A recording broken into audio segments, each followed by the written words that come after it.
Okay, your Gump report. This was not an easy Gump report. Because, let's make this clear. Already, we lost two other people before. Malcolm Jamal Warner. I believe that, if I remember his name correctly. He died because he drowned by getting caught by riptides. Ozzy's now passed away. Now Hulk passed away. It has not been great. They always say to go in threes, and there's your third. Thinking about Hulk Hogan, where he only just barely began to get, at least in my perspective, I know everyone else is going to have a different perspective about how most of the fans have not been interested in him. And others, they still love him. But if you're going to see how the situation was, he was just beginning to get back into being considered acceptable for pro wrestling. That he just finally came back into the WWE, well, Silver Lake, because the main reason he did that is because of this. Not because they still loved him and they wanted the fans to care about him. It's always been about this. That's the deal. But he just began to really be accepted back by the fans generally. Not all the fans accepted him after what happened in 2015? About what he said about Kira Hogan's own man that weren't too happy about being racist about that. But he just finally just came back into it. And now he's gone. I just saw a video on Ric Flair, who just had a huge gash here. He just beat cancer. And they just gave him, is it on this side or this side? I think this side. Where they had to remove a lot of tissue because he had skin cancer. I believe he had skin cancer here, and he had skin cancer there. And they just moved a nice swash of material from his head and his arm. And he's supposedly cancer-free now. Which, I'm happy for him. But he was heartbroken that Terry is dead. I can understand why. You can say a lot about the guy who is the wrestler, Hulk Hogan. That Terry didn't make great decisions. He's gone through multiple wives. The sex tape, because there was a sex tape of him, didn't make him look good either. Then the comments of his daughter about the man she was with, that he wasn't happy about it. He doesn't really care about these black people or these whatever words were used. And then as time went on, he created his Real American Beer, where a lot of people were not fond of it when WrestleMania came around and he was promoting it instead of doing WrestleMania and being Hulk Hogan. He was just beginning to get a little better. Being able to really be cared about, at least to a certain extent, where, from what I understand, they were beginning to plan something with him in WWE. And now he's passed away. And it is a hard thing to see. If you look back on his life as a wrestler, what he did when he used to work for AWA, when he was a champion there, he went to New Japan Pro Wrestling. He became very big there. When he went, and I did see the video with Sergeant Slaughter talking about when he was talking to Gagne and about talking about bringing a guy in that just did Rocky 3. And I remember seeing Rocky 3. And seeing that it was a small part, but it was still a substantial part, that a pro wrestler was in a movie with Sylvester Stallone, and he was recognized. And it's like, he became more than what most people would believe could be for wrestlers. Because let's make it very clear, wrestling, when I was born in 1971, was not mainstream. It was not even close to being mainstream. If you already know the history, excuse me, hiccup. If you already know the history of pro wrestling before the WWF transitioned to the WWF, and that was Vince Sr. who changed the name, you would rarely ever see a pro wrestler ever get huge amounts of recognition in regular society. You just wouldn't. It would be very rare. And usually it would not be as substantial as what happened with Hulk Hogan. You can say a lot about Hulk stabbing people in the back when it came to how cutthroat the business was. well, screwing some people over in the business, taking huge amounts of money. Yeah, of course, he's going to do what a lot of wrestlers used to do. They wanted this. As much as they love wrestling, they wanted this. And he epitomizes how a wrestler can transcend everything you know about pro wrestling and go mainstream. Let's make it very clear. Here, what did he do? And I'm glazing over most of this because there's so much he's done. But working with the Ultimate Warrior, getting him over, working in the Mega Powers, and with when you saw the story with the Mega Powers, with the Miss Elizabeth as a situation in between Macho Man and him, and they were already so over, doing yeah like that. But then they went up against each other because of differences. They became great as the Mega Power team, but then they became great when they broke up. And that was important for pro wrestling. Look what happened with the Iron Sheik when he won that damn title from him back in 1985, I believe, or 86. And I remember Mean Gene Okerlund saying, WrestleMania, well, not WrestleMania, Hulkamania is here. That wasn't a joke, guys. When you look at the situation with Hulk Hogan, how popular he was. I'm going to tell you something, brother. You need to say your prayers, take your vitamins, and be a good person. And basically, that's what he was saying. People took that to heart back then because people were very different back then. Children were different back then. Not saying children are 100% different now. Well, to be honest, maybe about 80, 85%. The children that are born now that are growing up, they are not the same as children that when I was a teenager or when I was a little kid. Completely different. Social media has completely changed them. For the better or for the worse. This one's kind of hard because everyone knows the world will permanently change with 3 people. Hulk Hogan dying. When it comes to William Shatner passing away, which he hasn't, thank goodness for that, and the guy who did the voice of Optimus Prime, Peter Cullen. When those 3 men pass away, generation like myself will never be the same again. We will feel like our hearts have been ripped out because 3 people who are the most important people in history have gone. One of them are gone. At least in my humble perspective, one of them is gone. And when you see this, seeing how much he did, look, he went to NWO when the Clique was over in WCW. He made them way more relevant when it was working. Even though I could not see the NWO, I barely saw anything of it because, as I said before, due to the fact I was going to school, I got married, and my ex was not really fond of pro wrestling. She didn't like it. And I didn't want to cause any conflict between us because at that time there was problems between us. We both weren't good for each other. I'm not going to badmouth. I'm just saying we both weren't really good for each other. We just weren't. I didn't watch wrestling for easily from 1991 until 2002. 2002 is when I started watching it again. And all that time I missed. Of course, I can see it now. I can just watch it, see replays of it. But to experience it when it happened, I will never have that moment. I won't. Because of my life that was going on at the time. I will never have that moment. And so many other people have that gift of seeing how Hulk Hogan was. The finger poke of doom. The 5 moves of doom. The finger poke of doom when he won. And it's like, you can never get that back. If you're a wrestling fan, you will never get those moments back.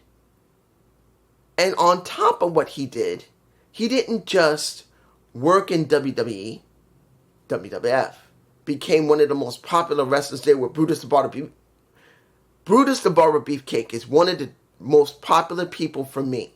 I really like Brutus. Even though he was not a great wrestler, he had a very crazy gimmick. Hulk was like second. No, third, sorry. Bob Backlund was the one I liked the most because of how well he wrestled. When it came to Brutus Barber Beefcake, he was the most funniest guy there. And then Hulk Hogan was number 3. Yes, we got Roddy Piper. I did like him. Shawn Michaels, I did like him. I got mad when him and Marty Jannetty broke up. Yes, I watched all that stuff in the 80s and early 90s. I did. Until I couldn't. But I can't take anything away from Hulk Hogan. I knew people who were loving Hulk Hogan, who wore the shirts, who wore the bandanas, who said, I'm going to tell you something, brother. Literally, they were acting crazy, particularly when the NWO came out. And what few people I did know that knew some wrestling, they were wearing the shirts. I wanted to know what was going on. I did talk with them a little bit, but I didn't really see them often. And it sucked that I could not really interact with wrestling fans much. It was very rare for me to see them. And at a certain point, I didn't see any more wrestling fans that I knew. So it really did suck. But next to him doing the NWO, becoming Hollywood Hogan, doing the match with The Rock, which was one of the most biggest spots there was at that WrestleMania, was I still loved that match. It was not because of how well it was done. It was because of how the splendor was. Look what he did with Brock Lesnar. One of the first people he went up against was Brock. And he gave him and Brock gave him a bear hug where there was blood coming from his mouth. And he was laid out. He did the job for Brock so well, no one could believe that Brock could get beat that quickly. And that was after he transitioned back to Hulkamania. He was no longer Hollywood Hogan at that point. He really made Brock as one of the people that he checked off during his run, in his first run. And the place that I believe he did the most work, which is very controversial, was TNA. Let's make it very clear. Yes, he did great work in WWE, WWF. He did do work in WCW that solidified him as a main eventer. Not just what he already did in WWE when he was Hulkamania, but when he became Hollywood Hogan, it became even more on top of it because no one expected him to ever go heel. He went to TNA. He worked in TNA. He became either he became a manager briefly, and then he became the general manager of the company along with his daughter, Kira. The storyline between Kira, Bully Ray, and Hogan there pissed off as hell that he couldn't do damn thing because he got screwed over by Bully Ray, who created Aces and Eights. No one saw it coming. Everyone loved the angle. I believe that's where his best work was. It's not because he was so over as a wrestler, because he wasn't wrestling anymore. At that point, his back was, and we will get to his back, to the drugs, to the sex tape, and everything else in a minute. But let's make it very clear. By that time, he was generally not wrestling anymore. He just wasn't. His back was too badly screwed up. And he had to get over in another way. A lot of people don't understand. When you become a wrestler, you have a shelf life. No matter if it's 20 years, 30 years, 40 years, eventually you just can't wrestle anymore. And if you still want to be in the business, you got to figure out how to adapt to the business. And I'm not telling you he did it perfectly. He did not. When Eric Bischoff and him were there, they really screwed up the company. They did. The way they wanted to book things was not good. The way they were working in the back when it came to the finances and the politicking, it was so bad. But I'm talking about what was done on screen, not off screen. And if you take away the off screen stuff, he was a staple at one point with TNA that really did give it such a huge amount of leeway. Now, mind you, did TNA ever catch up to WWE? No. But it didn't need to. It just needed to do its thing. And it did when Hogan was there. Now, I'm not telling you it was a perfect time, but it was a substantial time that I do believe, this is me, I'm sure everyone's always going to say the golden age of wrestling when he was young, when it was Hulkamania, when he went to WCW, when he was working with the Clique, when he became an NWO guy, then when he went back to WWE, when they bought WCW, when he became Hollywood Hogan, when he went up against The Rock. easily they're going to say one of those, particularly any one of those, is where his greatest work was. But if you're going to be honest, what makes a wrestler isn't just all the work they did before, is when they were at the tail end or at the end of their career, could they do something more than just go in the ring? And I do believe, and it's controversial, yes, he really did a lot of damage to TNA. Yes, he did. In the back, he did. The booking, he did. The politicking, he did. The money also was an issue. But if you look on screen, working with Ace's Nate, working with Bully Ray, working with his daughter, I think that was some of his best work. It was not perfect, but it was his best work if you look beyond what he did as a wrestler, as an on-screen character that wrestled. Not wrestling. I think that was his best work, even though it had a lot of controversy and it was not 100% perfect. I think that gave you a good idea of what was in the mind of the guy. It wasn't perfect. And now, let's make it very clear. Let's talk about the guy behind the scenes, Terry himself. Was he a good man? In general, yes. Let's make that very clear. We're not saying that Terry was a bad guy, but he did not do things right. He'd gone through these a couple of wives. He had that back problem. It was so bad that he had at least a dozen back surgeries. And from what I understand, in 2010 or 11, he went to the Laser Spinal Institute to try and get another back surgery. But it didn't work. In fact, from what I understand, he had to file for malpractice because they fucked up his back even more. And all the fun, and understand, he went through probably the pioneering of spinal fusion surgeries for wrestlers back then. I'm not telling you that was an honor he wanted. No, he just had a fucked up back. They had at least 12 surgeries to do. In fact, people were saying that he had heart problems and that he had done heart surgery. No, I heard someone say he had heart surgery. No, he did not. Before his death, he had another back surgery. It was in June, he had another back surgery, or May or June. That is what he had. That is what's currently up on the wiki. And from what I can tell, that was the last thing he did. He had a major back problem. His wife Sky said that he recently just had a back surgery. And then he had his heart attack at his Clearwater house in Florida. No one's saying that he didn't do steroids. Let's make it very clear. I know people say, I'm not surprised. He had heart problems because of the steroids. Everyone gets it. Eddie Guerrero had a heart problem with steroids. You got Ultimate Warrior. He did steroids. He had a heart attack. There's no way to deny it. Now, Terry finally had a heart attack and it killed him. With all the stress he went through during wrestling, which messed up your body as it is, and the steroid use at the time, yes, there's no way that it didn't help to contribute to it. I'm not saying it was the major thing. Let's make it very clear. I do not believe that his steroid use made him die at this age. No. What I do believe was due to the fact of so many back surgeries, that was probably the defining factor. Of course, the steroids, I aided it. But honestly, the back surgeries is what probably finally finished him. The last back surgery was, 2 or 3 months ago. I just believe that's what it comes down to.